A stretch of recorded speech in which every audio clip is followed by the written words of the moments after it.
please don't buy this game. Try it on Game Pass or watch a buddy or a streamer play it for a while. And if you absolutely fall in love, then give these assholes $70. I'm not telling you that because I want to hit them where it hurts and go after their wallets. I'm saying this to save you from the heartbreak that I felt when I realized that BO6 kinda blows chunks, okay? If you're an older COD player who has fond memories of these games, and the marketing is making you feel like this is a return, it absolutely is not. Both in terms of gameplay and tone. In tonal terms, this is very obvious. About half of all players are some goofy robot zombie hybrid thingy, or some bright neon little Lucas Botkins looking twink. Everybody's using insanely bright weapons with demonic flesh covering them, and you don't have to be a weapons expert to notice that a lot of the attachments in this game are so far outside of the 1991 time period that it breaks any suspension of disbelief. All of these garishly cartoonish and over-the-top things are noticeably absent from the marketing, which seems to be focused on how this game feels like those old CODs that you look back on so fondly. In gameplay terms, COD is never ever going to be like it was back then. The player base is pretty much entirely made up of people trying to farm clips for content. This is the number one reason that COD is not fun to play. In a 6v6 format, if even one person is only using meta loadouts and is trying their absolute hardest to get as many kills as possible, you're going to end up fighting that person very often. And it's rarely only one person. It's typically like 2 or 3 out of 6. That's half the enemy team, and on maps this small, you're going to be fighting these people at pretty much every turn. There is no room for messing around or having fun with your friends, and the maps don't even try to facilitate that sort of play either. The maps all have very exposed spawns that feed directly into areas where enemies are likely to be. This means that there is no chance to set up any sort of defensive area where your team can take a second to get their shit together. From the moment you spawn in, you have to be checking every single angle and every single little piece of cover. Because of the tiny maps and fast movement speed, there's likely going to be an enemy in one of those areas. The maps all feel like they were designed for a 3v3 game mode with very few areas where gunfights are actually likely to happen. And I actually think that in a 3v3 game mode, these maps would be fantastic.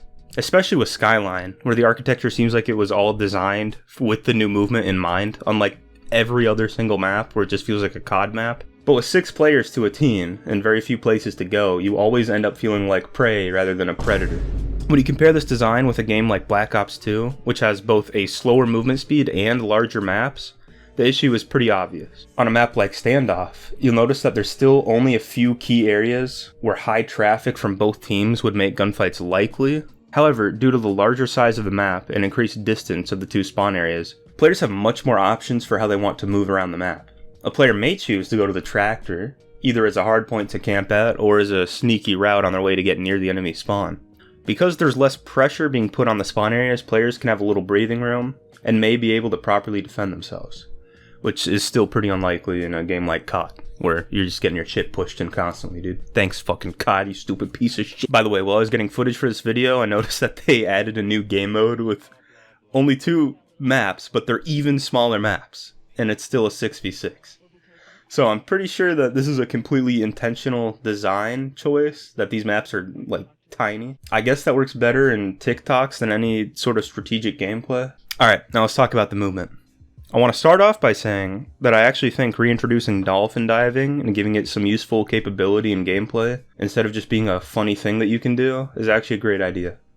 It's a mechanic that everybody who played the original Black Ops wanted to work just like it does in Black Ops 6. So I have no issues whatsoever with this implementation of dolphin diving. I do have issue with just about everything else though. The movement speed of simply running is way too fast. On the map Derelict, this is especially pronounced, where these morons decided that long and narrow corridors would be a fun thing to have to run around inside of at Mach 3, but the movement speed is an issue on every map, because it basically negates the whole purpose of diving. The point of diving is to catch your opponent off guard. But when you dive around a corner, you'll have to fight one of 3 enemies. Somebody that's focused on something else, somebody that's holding that angle, or somebody that is running around just as fast as you are diving. If you catch somebody that's worrying about something else, they're a free kill regardless of whether you dove around that corner or took a Sunday stroll to go shoot them in the face. If it's somebody that's watching that angle, you would have a better chance of killing them if you just peeked it normally, because they're probably going to be using something as cover, and your odds of hitting that tiny hitbox while diving is basically 0.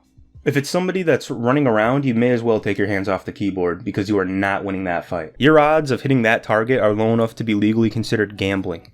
And at the end of your dive, you're lying on the floor like you're trying to seduce him while he's either shooting your stationary ass or continuing to go supersonic because he made the smart choice of just running around with the jackal. Real quick, I want you to do something for me, alright?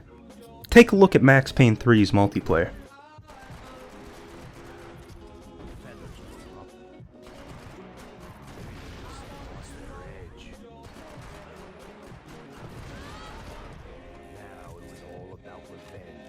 Everybody's weighty and sluggish until they decide to do some action hero shit and dive into a gunfight to try to catch their opponents off guard. It's actually effective in combat and it looks cool to boot.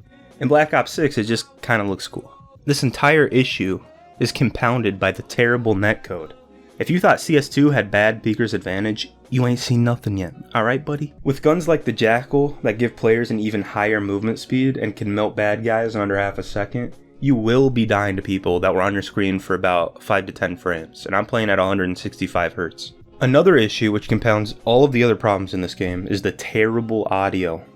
This is seemingly an intentional design choice, as one of the gadgets in the game gives you better hearing for a limited time. This is insane. On top of all the other issues in this game, you will rarely be able to hear or otherwise detect an enemy before they sprint around a corner. And keep in mind that when they do get around the corner, due to the peeker's advantage issues, they actually get more time to see you and start shooting. It feels like you will never get a fair gunfight where wits or mechanical skill determine who's gonna win.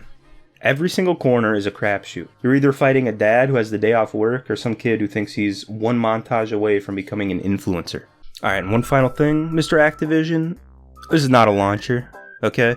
This is a whole separate game that has an intro sequence and all this other bullshit I have to deal with every single time I decide to play Black Ops 6. You skip through the intro sequence that plays every time, just so you can get to the fucking tile menu, where 80% of the screen is shit I either don't own or don't want to play right now. Launchers are supposed to be a lightweight little program that conveniently displays all your games and relevant info in one place. And why did you possibly decide to use tile menus for this? This is a program that is only launched on a PC. No console player is ever going to see this shit.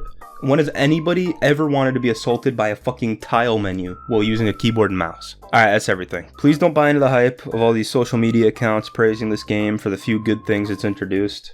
Alright, these accounts have serious incentive to ride these hype trains, which is often why features like the hostage-taking local VoIP are added. Okie dokie, bye-bye. Bye-bye. Oh, Jesus, dude, the fucking mic picked that up. Okay.